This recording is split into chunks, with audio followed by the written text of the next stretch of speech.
El presidente de la Corte Superior de Justicia de Lima, el doctor Héctor Lama Mori, está con nosotros y lo hemos invitado para hablar de ese y otros temas, porque hay asuntos que obviamente competen al ámbito jurisdiccional, que nosotros quisiéramos que él nos dé una mayor luz sobre estos temas, ya que él es presidente de una de las cortes más importantes del Distrito Judicial de Lima, de las más importantes en nuestro país. Doctor Héctor Lama, un gusto de tenerlo aquí en Radio Nacional. Buenos días. Buenos días, gracias por la invitación.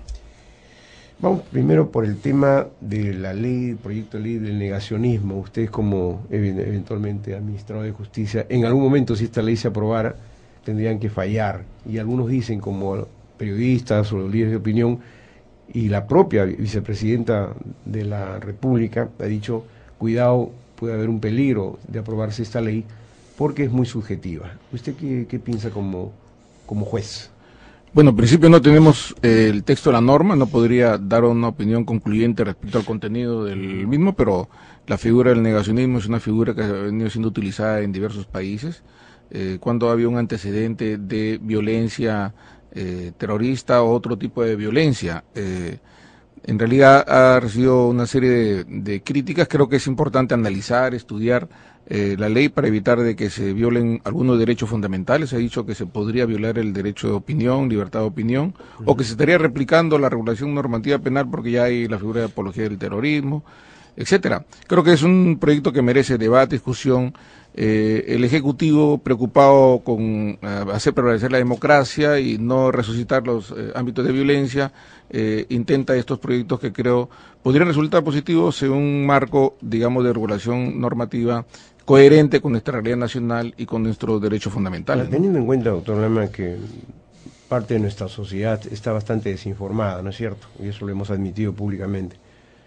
Y que de pronto alguien opine, jóvenes, por ejemplo, que a veces están opinando a favor de Movadef o de organismos de esta naturaleza, y que tratan de negar que en nuestro país ha habido pues una situación de extrema violencia demasiado cruenta y demasiado brutal. ¿Aplicarle una ley de esta naturaleza podría ser un exceso de pronto? Bueno, por eso le digo, no tengo el texto de la norma, no sé hasta dónde llegan los alcances de la propuesta. Pero de acuerdo a lo que usted dice que conoce esta ley de negacionismo en otros países. Claro, en otros países. Han habido algunos países donde esta ley no ha tenido éxito, en otros ha cumplido el objetivo que el Ejecutivo o el Legislativo se propuso. Existe el riesgo, por supuesto, de afectación al derecho fundamental de la libertad de opinión. O como decía hace un momento, es probable que solo se objete en el sentido de que se ve una parte de la violencia y no la otra parte. La Comisión de la Verdad es muy amplia en cuanto al término de la violencia. Por eso todos esos elementos deben tenerse en cuenta al momento de decidir sobre este asunto fundamental para todo el país. Doctor Rama, yo le voy a hacer una pregunta que seguramente usted va a tener que, antes de responderla, hacerle una reflexión muy profunda, porque puede generar titulares. Y lo cierto es lo siguiente. Ayer el presidente de Colombia ha reafirmado la voluntad de su gobierno de iniciar un diálogo, ¿no?, con las guerrillas, que han sido guerrillas tremendamente salvajes, han secuestrado, han matado, han hecho mil y unas cosas en Colombia, pero el gobierno democrático del presidente Santos ha abierto la posibilidad de un diálogo para poner punto final a la guerra. Aquí en nuestro país hemos escuchado a los terroristas decir reiteradamente, queremos un diálogo para poder poner punto final a esta confrontación. Y por eso le digo, mi pregunta es un poco complicada seguramente para usted, pero de pronto tiene usted una reflexión al respecto, porque he escuchado que incluso el canciller de la República ha saludado la decisión del gobierno colombiano de iniciar este diálogo de paz. Entonces podría darse una contradicción, y esto, para mejorar, digamos, el conocimiento del público, sería bueno ir haciendo un deslinde. No sé si usted tiene alguna idea al respecto. Bueno, no conozco los detalles de la situación colombiana. Ellos están en su derecho de bozar los caminos más adecuados para su propia realidad. Pero ¿cómo dialogar con terroristas? Efectivamente, ellos tienen una realidad que responde a su propio proyecto político. Que fueron tan salvajes como los de acá. Efectivamente, y de repente hasta más. Lo que sucede es que dejemos que Colombia maneje su situación política interna y que ellos escojan el camino más adecuado para su propia realidad. Nuestra ley es distinta, no se debe vetar ningún camino, pero siempre hay que ver la protección de la ciudadanía. Pero el Estado peruano no puede dialogar con los terroristas. Bueno, pero por eso le digo, tendríamos que analizar nuestra propia realidad. si este movimiento constituye un riesgo para la seguridad nacional, obviamente que el Estado tiene que tomar las medidas para protegerse, ¿no? Claro. Con una como la ley de negacionismo, por ejemplo, sería una medida.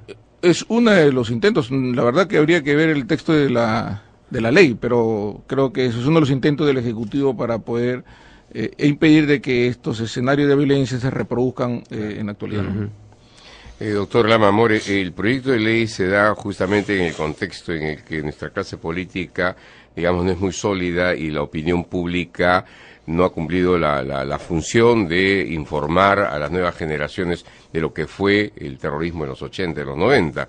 De ahí la aparición de el Movadef, el CONARE, que alientan, digamos, incluso digamos, el indulto al líder de esta banda criminal como fue Sendero Luminoso.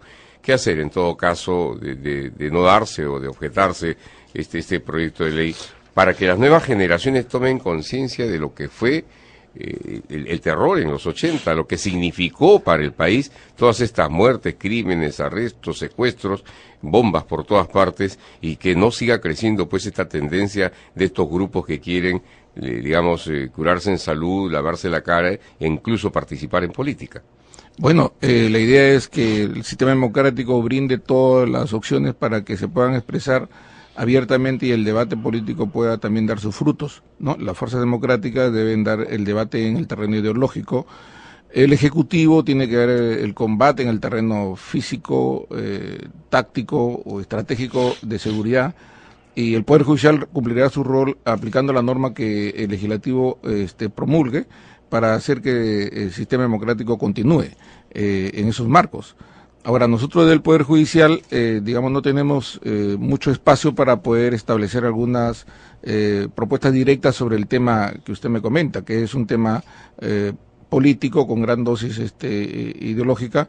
Nosotros haremos las propuestas en lo que se refiere al Poder Judicial de cómo hacer que estos procesos se aceleren y garantizar a todas las personas que acceden al Poder Judicial las garantías del derecho de defensa y la protección a los derechos fundamentales. Dentro de ese trabajo, disculpe doctor, estaba de repente en la época que se empezó a liberar a sentenciados por terrorismo, un seguimiento de sus actividades. Bueno, eso ya es una labor del Ministerio del Interior, Ministerio de Defensa o el Servicio de Inteligencia Nacional, que si eso es útil para la seguridad del país, es probable que lo hagan siempre que no se pervierta como se pervertió en la década del 90, que bajo el pretexto del Servicio de Inteligencia, digamos, se hicieron cosas distintas, que actualmente están siendo objeto de procesos judiciales, incluso en la Corte de Lima, ¿no? Ahora, doctor Lama, hay varios temas que quisiera abordar con usted rápidamente, pero uno que me preocupa, digamos, o le preocupa a muchos ciudadanos es ¿en qué situación está realmente la Corte Superior en cuanto al desarrollo, al desembalse de los procesos? Porque se habla que ya hay más de 3 millones de procesos en todo a nivel nacional. ¿Cuántos tiene la Lima? Cerca de 800.000 expedientes. Casi un tercio. ¿Qué estaría faltando para acelerar esos procesos? Hay varios factores. Uno de los factores es que el diseño de los procesos está pensado para una carga que inicialmente pudo haber sido controlada hace ya muchos años.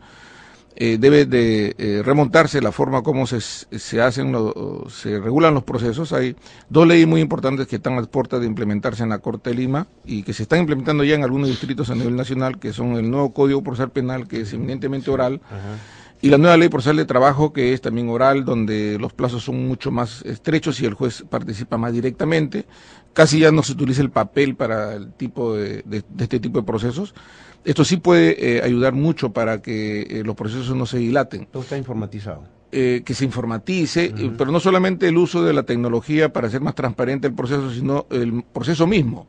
Digamos que no sea muy engorroso, con papelería y escriturado. Oneroso, digamos. Todo lo que dura en el tiempo es caro, ¿no es cierto? No solamente es caro para el Poder Judicial, es caro para el propio ciudadano. Pero lo que sí podemos hacer progresivamente, aparte de implementar estos proyectos, estas leyes ya vigentes en algunos distritos, es hacer uso, como usted bien dice, de la tecnología. El uso de la tecnología hace transparente el proceso. Nosotros hemos logrado, como ya hemos indicado en esta radio, la publicación de las resoluciones judiciales en la página web en tiempo real, de tal manera que el ciudadano no tenga por qué ir al juzgado, sino que a través de la página web puede visualizar su resolución. En este contexto, lo que usted acaba de inaugurar hace pocas horas, estos juzgados de paz letrados en Surco, San Borja, ¿responde a esa línea de política? En la Corte de Lima lo que estamos haciendo es rediseñar los espacios físicos donde se desarrollan los juzgados, porque otro de los aspectos que contribuye a la corrupción y a la desidia por parte de los funcionarios de la Corte es la tuburización física de los ambientes. Ayer hemos inaugurado un local bastante amplio que se ubica en Tomás Marzano, que son 7 juzgados de apaletrado que están funcionando en ese edificio, que antes funcionaba en 2 pisos, ahora funcionan en 5 pisos. Que lleva el nombre del recordado magistrado supremo Carlos Ernesto Yusti Acuña. Es un paradigma para nosotros, es un héroe de la democracia. Claro, es cierto, claro que sí, un mártir del Poder Judicial. Exacto. En medio de la ola de terrorista. Doctor Lama, luego viene una pregunta de gusto, seguro. El presidente de la Corte Suprema, el doctor César Martín, hizo acá en nuestro programa una propuesta. Dijo que era título personal, que la presidencia de la Corte, que no le iba a incluir, no se iba a incluir él en eso, debería de tener 5 años, por lo mínimo, ¿no? de vigencia para poder hacer acciones. ¿Usted pensaría lo mismo para una Corte Superior? Porque ya se renuevan cada 2 años. 2 años, sí. Efectivamente, los plazos de duración de los órganos de gestión en la Corte Suprema o en la Corte de Lima, siendo que la Corte de Lima resecciona casi 1/3 de la carga nacional, los 2 años son evidentemente cortos, ¿no? Debería ampliarse, pero obviamente que esta ampliación supone, por supuesto, toda una programación por parte de la Corte de Lima o del Poder Judicial para los siguientes periodos que vengan adelante, para que los propios magistrados que designen a su presidente sepan claramente por qué plazo, por qué tiempo van a estar designados.